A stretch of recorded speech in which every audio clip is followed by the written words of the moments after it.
Hey everybody, I'm Jim, and this is the first time that we've ever done something like this.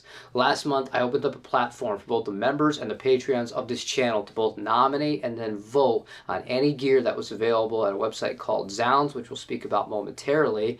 And then the winning piece of gear would get demoed by me on this channel. I had absolutely no say in this.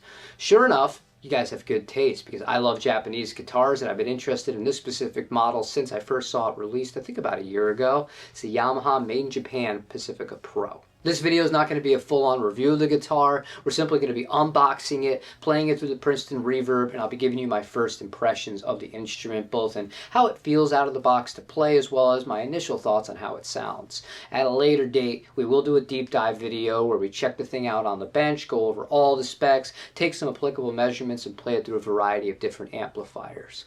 This video today, though, is made entirely possible by the folks over at zZounds, who are kind enough to loan me this guitar. Without them, none of this is possible. So if you're interested in any new gear, it doesn't matter if it's a pedal, an amplifier, or a guitar, they offer a variety of different payment plans that don't require you to run a credit check or anything like that. And it's not things that you have to worry about paying interest on. It's really manageable. They're a grassroots company, and I can't give my thanks enough for them for making this opportunity available to me to begin with. So without further ado, let's check the guitar out.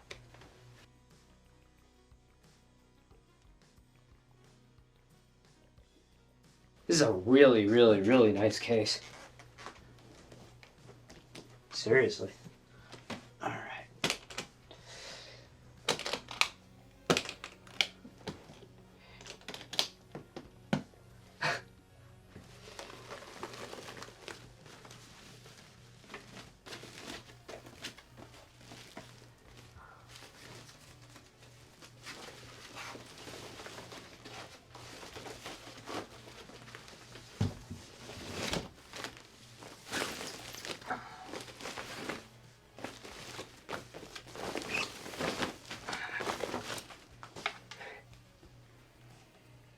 This is it.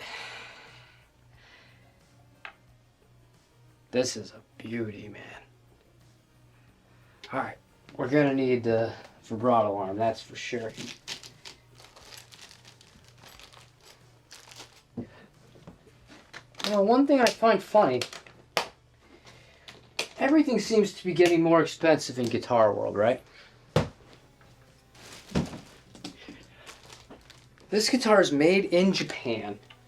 It's got Rupert Neve pickups, which we'll get into momentarily, and I'm really excited to hear what they sound like. Comes with a very nice hardshell case. Nicer than a lot of other brands that come with a similar hardshell case, and considering the price that this guitar is at here, I don't think it's bad at all. There's some guitars that sell for almost $3,000 that still ship with gig bags, and actually, I could think of a few brands with guitars that have exceeded that $3,000 threshold that also sell with gig bags. I know that's not everybody's favorite thing. However, to me, that means a little bit. It means they really value what they're shipping you to provide a really nice hard shell case as protection for it. Now we have multiple different Allen wrenches here, and then if you're not familiar, I've had this with other guitars before. This is a case for the keys, for the case. This guy right here, truss rod adjustment, is at the base of the neck, and it's just a little spoke wheel. Fantastic. Look at these guys, because I don't believe we're going to be needing them today. Ooh, I was expecting this to be a little bit more thin. Not even close to in tune. Let's tune this thing up. I'll fire up the amplifier, and then we'll get started. But right out of the box, I have to say, the neck really does feel good. Like, really good. It's got a satinous finish on it. Yeah. Super, super nice. Alright, let's go. Start off clean on the neck pickup. The volume on the amp is just above 4. Treble and bass are at 5, and the reverb is at 2.5.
First of all, this neck is outstanding. The fretwork on this is great.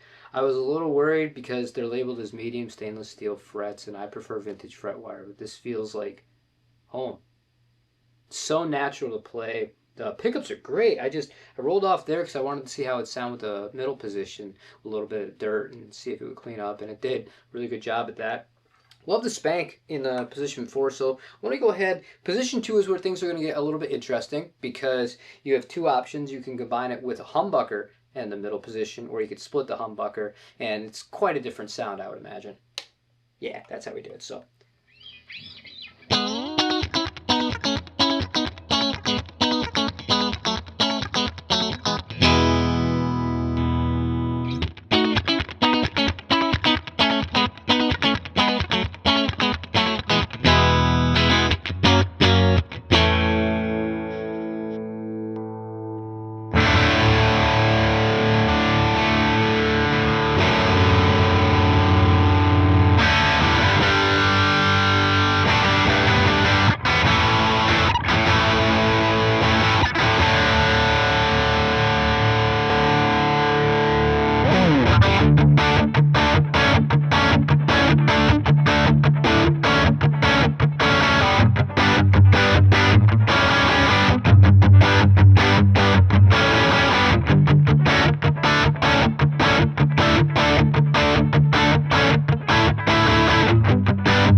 These pickups are incredibly good.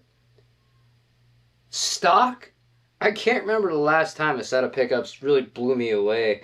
I've played a lot of Super Strats in the past before, and it's always kind of like a compromise between, you know, really more modern style of thing, which is totally cool, but I typically lend towards more of a vintage kind of cleanerish tone that can get aggressive if I needed to. As you could tell there, I was really starting to rip with the power chords and stuff like that, right? But this guitar finds like such a good balance, and that's the best way that I can describe it so far. That's basically my entire first impression. This thing is so balanced, it's so refined, it's just incredible. I love the vibrato. I'm familiar with this unit. This is a Gotoh 510.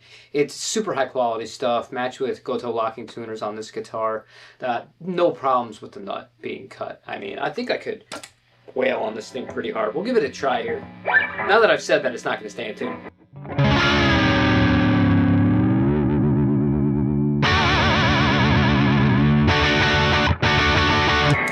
Never mind. Guess it does want to stay in tune. But yeah, it sounds so good. And I'm much more excited and eager to hear how this thing sounds in a 1x12 or potentially a 2x12. But I think it's doing an exceptional job with the Fender Princeton amp. The last thing I want to do for today is try the neck pickup with some dirt on it. Aggressive kind of funk tones.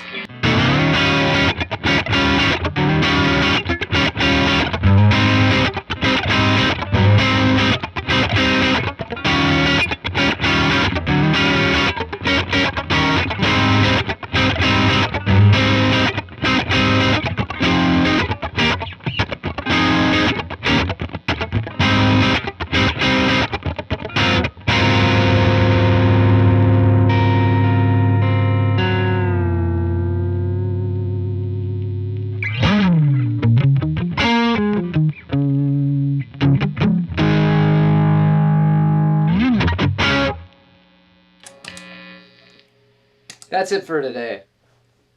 If you're somebody who is looking at one of these guitars and this video didn't give you all the information you wanted to, I will point out a few other things here. This is labeled as a slim C-neck.